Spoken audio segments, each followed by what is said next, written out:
साथियों नमस्कार, मैं राम प्रताप सिंह कुशवाहा। हमारे चैनल ज्ञान एंड नॉलेज के शाखा सुंदर उपवन में आप सबका स्वागत है व अभिनंदन है। हमारा ट्रस्ट राम रक्षा फाउंडेशन ट्रस्ट 999 लखनऊ भी आप लोगों को सादर अभिनंदन करता है।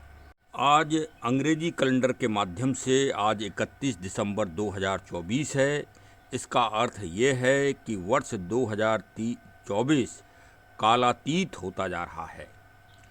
तो चलिए, जाने वाले का भी अभिनंदन और आने वाले का भी स्वागत, यही भारतीय संस्कृति है।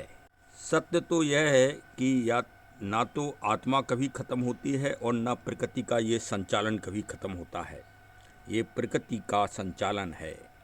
ये दिन जो है, दिन और जो रात, ये प्रकृति के द्वारा संचालित हैं। इसमें मानव का कोई कब्जा नहीं। मानव का अगर कब्जा होता तो वो दिन को अपनी तरह और रात को अपनी तरह चलाने का एक प्रयास अवश्य ही करता, लेकिन वो उसके बस की बात नहीं है। सिर्फ अहंकार में घूमता रहता है, अहंकार और घमंड में चूर रहता है मानव दुनिया का एक ऐसा प्राणी है जो प्रकृति के संसाधन और प्रकृति के स्रोतों को नष्ट कर रहा है और खुद भी नष्ट होने के लिए तैयार हो रहा है।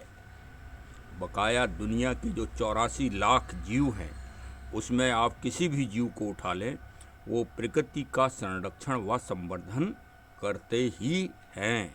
चाहे रैबिट हो, चाहे खरगोश हो, चाहे चूहा हो, चाहे महाकाय हाथी हो या शेर हो, ये सब प्रकृति के लिए समर्पित हैं। आज इस कलयुग में भी हाँ, सिर्फ मानव दोहन पे दोहन करता जा रहा है, सिर्फ नष्ट कर रहा है। तो चलिए भाई, हमारा तो चैनल प्रकृति संरक्षण व संवर्धन के लिए चेतना फैलाता है। ये चेतना पूरी दुनिया में फैलाने का काम हमारा चैनल करता है इस चैनल के माध्यम से। आज का जो विश्लेषण है वो वास्तव में एक चेतना का विश्लेषण है कि दुनिया में, क्योंकि जो प्रकृति और जलवायु, जो क्लाइमेट चेंजिंग है या ग्लोबल वार्मिंग की जो आग लगी है पृथ्वी में, उसमें ये आप कहो कि भारत कोई अलग है या अमेरिका कोई अलग है या रूस कोई अलग है या ये महाशक्तियाँ हैं, ये अपना बच जाएंगी, ऐसा नहीं है। ये तो सबके लिए समान व्यवस्था है, क्योंकि प्रकृति तो सबके लिए, चाहे वो गोरा हो या काला हो या अंग्रेज हो या भारतीय हो या बांग्लादेशी हो या पाकिस्तानी हो या अफ़गानिस्तानी हो या जर्मनी वाला हो, सब के लिए समान व्यवस्था है। वायु प्रदूषण अगर होगा तो सबको सांस लेने में दिक्कत होना ही है। प्राणवायु से ही सबको, ऑक्सीजन से ही सबको जिंदा रहना है। तो इस पूरी दुनिया के यदि घटनाक्रम 2024 को आप देखें तो भारत और भारतीयों ने और भारत सरकार ने श्रेष्ठतम कार्य पूरी दुनिया में पर्यावरण और प्रकृति और नेचर और अरण्य को बचाने के लिए किया है। इसके लिए सर्वप्रथम मैं भारत सरकार के जो सर्वा प्रतिनिधि हैं आज वर्तमान में, श्री नरेंद्र दामोदर दास मोदी साहब प्रधानमंत्री जी को मैं बहुत अपने चैनल से बहुत बहुत बधाई व मंगल कामनाएं प्रकृति और पर्यावरण की दृष्टि से देना चाह रहा हूं। अन्य विषयों पर तो बाद में चर्चा होगी, लेकिन भाई जो हमारे चैनल का मूल उद्देश्य है, उस उद्देश्य को उन्होंने पूरी तरह से सार्थक किया है। आज भारत के जंगलों और अरण्य और भारतीय मतलब जीव जंतु जो जंगल में हैं, जो प्रकृति का रक्षण करते हैं, उनमें बहुत बड़ी अभिवृद्धि हुई है।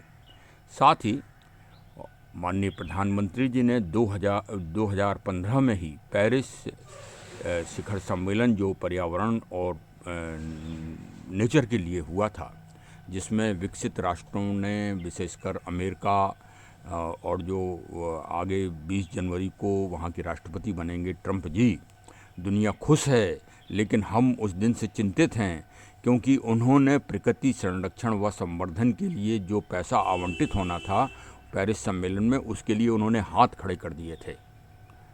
तो हो सकता है कि अब इस 4 वर्ष के में जो वो पराजित हुए थे और अब जीत के आए हैं, तो उनको भगवान ने सद्बुद्धि दी होगी, ऐसा मेरा विश्वास है।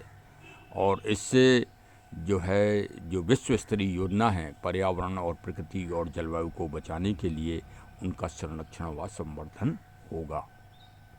क्योंकि अभी हाल में विश्व स्तरीय 29 शिखर सम्मेलन बाकू नगर में हुआ और वहाँ पर भी वो विवाद का विषय बन गया। क्योंकि विकसित राष्ट्र जो हैं, ये बड़े बड़े राष्ट्र हैं जिन्हें महाशक्ति कहते हैं, ये जो उत्सर्जन कर रहे हैं गैसों का और जो खनिज संपदाओं का दोहन करते हैं, उसका इनको मतलब उपयोग तो ये करते हैं, लेकिन उसके एवज में इनको मदद करना होती है उन राष्ट्रों की धन के द्वारा, तो उसमें इन्होंने कटौती कर दी है। वास्तव में ये दुनिया के हर नागरिक को जानना पड़ेगा आज कि कौन देश प्रकृति और पर्यावरण के संरक्षण के लिए या कौन सरकार क्या कार्य कर रही है। वास्तव में पिछली सरकारें भी थीं, लेकिन वर्तमान सरकार ने हर क्षेत्र में बहुत ही सराहनीय कार्य किया है। जैव विविधता की दृष्टि से भी आप ये समझिए कि 10 लाख प्रजातियों का खतरा हो रहा है। उसमें भारत एक ऐसा देश है जिसने अपने कई जीवों को बचाने का एक मुहिम चलाया है, जिसमें उनको बहुत बड़ी सफलता प्राप्त हो रही है भारत सरकार को। वास्तव में एक प्रशंसनीय कार्य है। दूसरा, अब उत्तर प्रदेश, छत्तीसगढ़, आसाम और राजस्थान में जंगलों के क्षेत्र में बड़ी अभिवृद्धि हुई है। जो निरंतर पिछली सरकारों में गिरता जा रहा था और जंगल अतिक्रमण होते जा रहे थे, उनमें बहुत बड़ा विस्तार हुआ है। दुनिया की दृष्टि से आप देखें तो सबसे ज़्यादा चिंतनीय विषय ये है कि अलास्का झील दुनिया की सबसे बड़ी मीठी पानी की झील थी, जो कजाकिस्तान और उज्बेकिस्तान के बीच में थी। वो नदी रेगिस्तान बन गई है आज, मरुस्थल।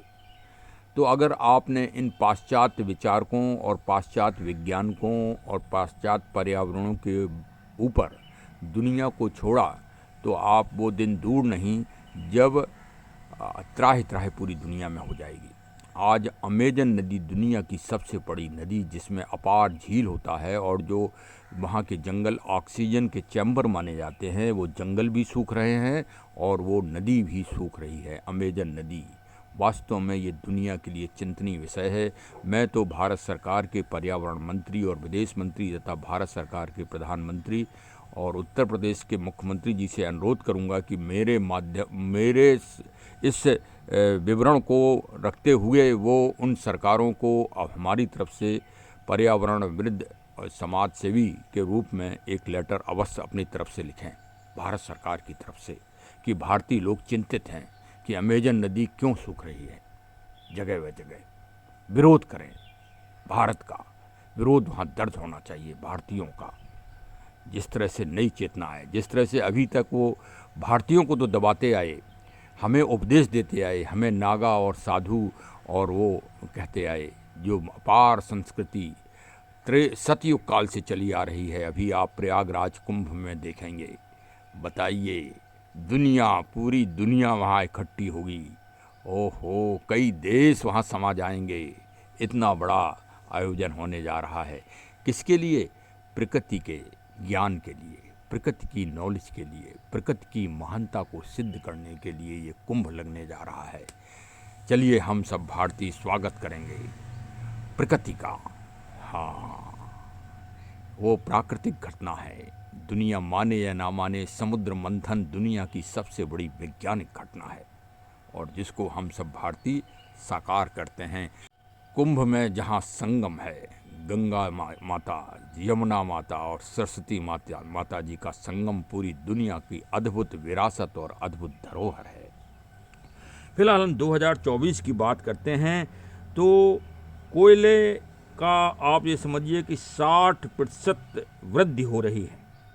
ये बड़ी चिंतनीय की बात है और ये ऐसा नहीं है, बड़ी बड़ी रिपोर्टें भी इसमें चल रही हैं, बड़ी बड़ी संस्थाएं काम कर रही हैं, लेकिन इसके बारे में राष्ट्राध्यक्षों को और जो शिखर सम्मेलन होते हैं उसमें ठोस निर्णय लेना चाहिए। चलिए वो अपना निर्णय लेते रहेंगे, लेकिन हमारे चैनल की तरफ से एक बहुत बड़ा सुझाव है सारे वैज्ञानिकों को, सारे पर्यावरणविद को, सारे प्रकृति प्रेमियों को कि देखिए, हम ये तो नहीं कह सकते कि आप भगवान शिव की पूजा पूरी दुनिया में करें। ये तो भाई अगर हम कहेंगे तो दूसरे पक्ष वाले काफ़ी नाराज़ हो जाएंगे हमारे ऊपर कि अरे भाई, लेकिन आप मानो या ना मानो, जो भगवान शिव की मूर्ति या पिंडी या लिंग हम बैठालते हैं वो इसी प्रकृति संरक्षण के लिए है। वो बहुत बड़ी महान वैज्ञानिक क्रिया है और उस वैज्ञानिक क्रिया पर रिसर्च होकर पूरी दुनिया में ये एक अभियान चलना चाहिए कि हर 5 किलोमीटर की दूरी पर या हर 2 किलोमीटर की दूरी पर एक भगवान शिव की स्थापना होनी चाहिए। किसके लिए? पूजा के पाठ के लिए नहीं, प्रकृति संरक्षण के लिए, पर्यावरण संरक्षण के लिए। इसका बहुत बड़ा वैज्ञानिक ज्ञान है और वो वैज्ञानिक ज्ञान पर कोई भी वैज्ञानिक कार्य नहीं कर रहा है, ना कोई सरकार शोध कराती है। उसको पूजा और पद्धति और संकीर्णता में ढाल दिया है, जबकि वो वास्तव में सनातन और हिंदुओं का प्रकृति का विज्ञान है, एग्रीकल्चर का विज्ञान है और वो सीधे रूप से मानव से जुड़ा हुआ है। एक तथाकथित डायरेक्टर और हीरो ने एक जो फिल्म बनाई है, मैं उसकी बहुत भर्त्सना करता हूँ। माननीय सर्वोच्च न्यायालय को आज ही उस फिल्म को बंद करने का संदेश या भारत सरकार को देना चाहिए। उससे पूरी दुनिया में एक गलत संदेश गया है। प्रकृति का संरक्षण व संवर्धन व जलवायु, क्लाइमेट या ग्लोबल वार्मिंग से अगर दुनिया को लड़ना है तो उस पद्धति को अपनाना होगा, प्राकृतिक पद्धति को। मैं ये नहीं कह रहा हूँ कि आप भगवान शिव की शिव जी के रूप में पूजा करो, ये नहीं, ये तो संकीर्णता है कि शिव जी को बांटना है। शिव तो अनादि हैं, शिव तो संचालक हैं सृष्टि के, लेकिन उनका जो वैज्ञानिक क्रिया है उसको अपनाना होगा पूरी दुनिया को। 2024 का यही बहुत बड़ा ज्ञान है और यही बहुत बड़ी चेतना है। 2024 में भारत सरकार ने पर्यावरण और प्रकृति के लिए बहुत ही श्रेष्ठतम कार्य किए हैं। एक बार पुनः उत्तर प्रदेश सरकार और भारत सरकार को हमारे चैनल की तरफ से कोटि कोटि बधाई। वास्तव में हम सब भारतीयों का दायित्व है कि ऐसी ऊर्जावान सरकार को अभी और आगे तक स्थिर रखें, जिससे प्रकृति और पर्यावरण, जीव जंतु और सृष्टि का भारत में एक अभ्युदय हो और भारत दुनिया का इस क्षेत्र में सर्वोत्कृष्ट लीडर बन सके। आप माने या न माने, दो ही चीज़ों में भारत एक गुरु बन सकता है, एक ज्ञान के मामले में और एक आयुर्वेद और स्वास्थ्य के मामले में और पर्यावरण के प्रकृति संरक्षण के मामले में। अगर भारत इसी को लेकर चलेगा तो हम सब भारतीयों को गर्व भी होगा और हम दुनिया के शहंशाह, दुनिया के सम्राट, दुनिया के राजा और दुनिया के को एक मार्ग दिखाने वाले बन जाएंगे इस क्षेत्र में। तो अब आगे 2025 के लिए अभी से हमारे चैनल की तरफ से ढेर सारी शुभकामनाएं, मंगल कामनाएं। जय हिंद, जय हिंद, जय हिंद। चरे वेति, चरे वेति, चरे वेति। साल वर्ष का अंत ना तो अंत है और ना ही इसकी शुरुआत है, बल्कि यह ज्ञान की अनवरत प्रक्रिया है जो एक क्रमगत अनुभव से पैदा होती है। तो चलने दीजिए, 2024 भी कुछ नहीं है, 2025 भी कुछ नहीं है, ये तो भ्रमजाल है और प्रतिदिन ही नया साल है, प्रति समय नया साल है। यही एक संदेश है हमारे चैनल की तरफ से।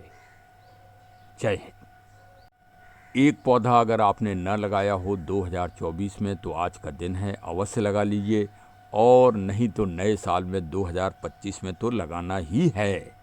और हमारे चैनल को अब सब्सक्राइब कर लीजिए। मिलने जुलने वालों को प्रकृति संरक्षण व संवर्धन के लिए हमारे ब्लॉग को अवश्य फॉरवर्ड करें। आपको बहुत बहुत धन्यवाद।